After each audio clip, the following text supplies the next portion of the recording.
এই দারুণ হয়েছে। পালক আই লাভ মূর্তির এখানে দাঁড়িয়েছে আর সঙ্গমিত্রের সঙ্গে সঙ্গে চলে এসছে।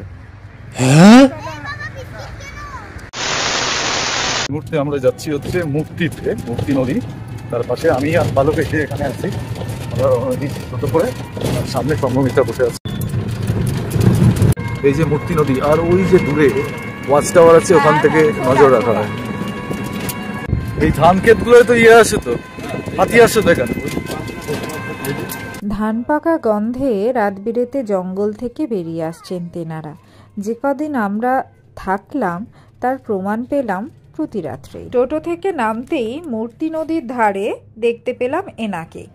আমরা মূর্তি নদীর এখানে চলে এসেছি টোটো করে, এবং সুন্দর একটা জলের সাউন্ড আছে, আমি চেষ্টা করবো শোনানো, জানি না পারবো কিনা।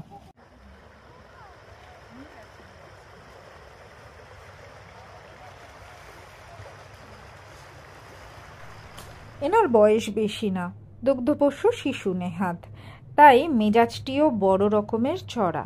আদর করতে গেলে নাকি ঢুসও মারতে পারেন, লাথিও মারতে পারেন, এমনটাই জানালেন এনার পালক পিতা। আর সঙ্গে এও বললেন যে এর মা কালী ভীষণ ভালো, শান্তশিষ্ট, আপনারা ওকে যত ইচ্ছে আদর করুন। তো আমরাও গুটি গুটি ওর পেছনে এগোলাম কালীর খোঁজে। ওই তো ওইখানে চড়া আছে, ওইখানটাই তো দেখতে। এই পর্যন্ত দেখে যারা ভাবছেন আমাদের আজকের অভিযান নদী এবং প্রাকৃতিক শোভা অনুভব করা, তারা ভীষণ রকম ভুল ভাবছেন।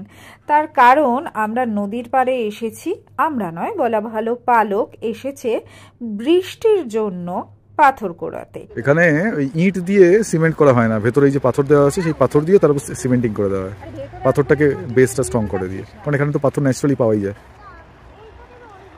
ভেসে আসা তাস আরো আসছে লাইন দিয়ে, রাইট, তাসগুলো তাসের ঘরের মতো ভেসে যাচ্ছে। অবশেষে আমরা কালীকে খুঁজে পেয়েছি এবং মন ভরে কালীকে আদর করলাম, চটকালাম, পালকও চটকালো, তারপর তাকে বিস্কিটও খাওয়ালাম।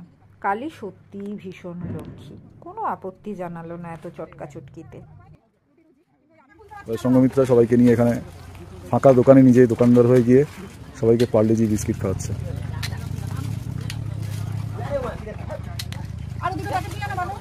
আমরা মূর্তি থেকে ফিরছি, কিন্তু এবারে রুটটা অন্য, কারণ ওই রুটে সন্ধ্যের পর হাতির জন্য যাওয়াটা রিস্ক বলে একটা অন্য গ্রামের ভেতর দিয়ে একটা পথ দিয়ে আমাদের নিয়ে যাচ্ছেন টোটো।